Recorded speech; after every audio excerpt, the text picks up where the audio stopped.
আসসালামু আলাইকুম বন্ধুরা, আজকে আমরা পড়ব রেসিডেন্সিয়াল মডেল কলেজ এবং অন্য স্কুলের ক্লাস 5-এর 2025 সালের এই দেশ এই মানুষ গল্পটি। চলো আমরা শুরু করি। সার্থক জনম আমার জন্মেছি এই দেশে। কবির এই কথার অর্থ আমাদের সৌভাগ্য ও সার্থকতা যে আমরা এদেশে জন্মেছি। বাংলাদেশে অধিকাংশ মানুষ বাংলায় কথা বলে, তবে আমাদের দেশে যেমন রয়েছে প্রকৃতির বৈচিত্র্য, তেমনি রয়েছে মানুষ ও ভাষার বৈচিত্র্য। বাংলাদেশ পার্বত্য জেলাগুলোতে বসবাস করে বিভিন্ন জাতিসত্তার মানুষ। এদের কেউ চাকমা, কেউ মারমা, কেউ মুরং, কেউ তংশগঙ্গা ইত্যাদি। এছাড়া রাজশাহী আর জামালপুর রয়েছে সাঁওতাল ও রাজবংশীদের বাস। তাদের রয়েছে নিজ ভাষা। একই দেশ অথচ কত বৈচিত্র্য। এটা বাংলাদেশের গৌরব। সবাই সবার বন্ধু, আপনজন। এদেশে রয়েছে নানা ধর্মের লোক, মুসলমান, হিন্দু, বৌদ্ধ, খ্রিস্টান মিলেমিশে আছে যুগ যুগ ধরে। তারপরে আমরা আসি বাংলাদেশে। এই যে মানুষ, তাদের পেশাও কত বিচিত্র। কেউ জেলে, কেউ কুমার, কেউ কৃষক, কেউ শ্রমিক, কেউ আবার অফিস আদালতে। সবাই আমাদের পরস্পরে বন্ধু। একজন তার কাজ দিয়ে আরেকজনকে সাহায্য গড়ে তোলে যে এই দেশ। এখানে লেখা আছে আরেকজনকে সাহায্য করে, কারণ যেমন যদি আমাদের রাস্তা পরিষ্কার করার লোক না থাকতো, তাহলে কিভাবে চলতাম আমরা? আমাদের রাস্তা তো জঞ্জাল হয়ে থাকতো। তারপর আছে একবার ভাবি কৃষকের কথা। তারা কাজ না করলে আমাদের খাদ্য জোগাতো কে? সবাই তাই আমাদের শ্রদ্ধা করতে হবে, ভালোবাসতে হবে। সবাই আমাদের আপনজন। আমাদের আছে নানা ধরনের উৎসব। মুসলমানদের রয়েছে দুটি, ঈদ উল ফিতর ও ঈদ উল আজহা।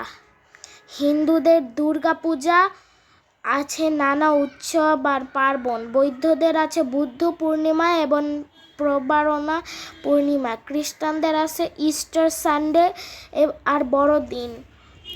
এছাড়াও রয়েছে নানা উৎসব, পহেলা বৈশাখ, নববর্ষে উৎসব, আবার রাখাইনদের সাংগ্রাই ও চাকমাদের বিজু উৎসব রয়েছে। আমরা একে অপরের উৎসবের সহযোগিতা করি। তারপরে আছে আমাদের পোশাক পরিচ্ছদটা বিভিন্ন ধরনের, বিভিন্ন ধাঁচের মিল আমাদের একটা জায়গা। সকলেই আমরা বাংলাদেশের অধিবাসী। বাংলাদেশে প্রকৃতি ও জনজীবন ভারী বৈচিত্র্যময়। এ দেশকে তাই ঘুরে ঘুরে দেখা দরকার। কোথায় পাহাড়, কোথায় নদী, কোথায় বা এর সমুদ্রের বেলাভূমি। দেশের নানা প্রান্ত যেমন ঘুরে দেখা দরকার, এমনি দরকার আত্মীয় স্বজন ও বন্ধুদের বাড়িতে বেড়াতে যাওয়া, পরস্পর মেলামেশা করা, কাছাকাছি আসা, মানুষকে ভালোবাসা। এটি আমাদের করতে হবে। দেশ মানে এর মানুষ, নদী, আকাশ, প্রান্তর, পাহাড়, সমুদ্র এইসব। দেশ হলো মায়ের মতো। মা যেমন স্নেহ, মমতা, ভালোবাসা দিয়ে আমাদের আগলে রাখেন, দেশও তেমনি তার আলো, বাতাস ও সম্পদ দিয়ে আমাদের বাঁচিয়ে রাখেন। এইটাই কিন্তু আমাদের একটা প্রশ্ন আছে, ক্লাস 5-এ এক্সামে আমাদের আসতে পারে, পরীক্ষায় আসতে পারবে। আমাদের পরীক্ষায় আসতে পারে যে মানুষরা দেশকে কেন ভালোবাসতে হবে, এই কথাটি লিখতে হবে। দাঁড়ান আমি কালার করছি। মা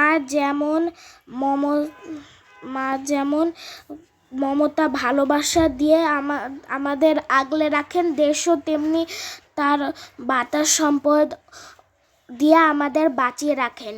এদেশ আমরা ভালোবাসবো, এই কথাটি কিন্তু এই প্রশ্নে লিখতে হবে। তারপর আছে সৌভাগ্য হবে ভালো ভাগ্য, প্রকৃতি হবে মাঠ, বৈচিত্র্য হবে বিভিন্নতা, বেলাভূমি হবে সমুদ্রের বালুময় স্থান, প্রান্তর স্বজন মানে এই যে এখানে এটি কি স্বজন বানান মনে হয় এটা ভুল করেছে। স্বজন মানে হলো, স্বজন হবে নিজের লোক। সার্থক না। তারপর সাংগ্রাই হইল রাখাইনদের নববর্ষ উৎসব, বিজু হইল বৌদ্ধদের উৎসব। তারপর আচ্ছা বন্ধুরা, এটাই আজকের জন্য যথেষ্ট। আশা করি আপনারা পরীক্ষায় পাশ করবেন, দোয়া রইল। আসসালামু আলাইকুম, বিদায় নিচ্ছি।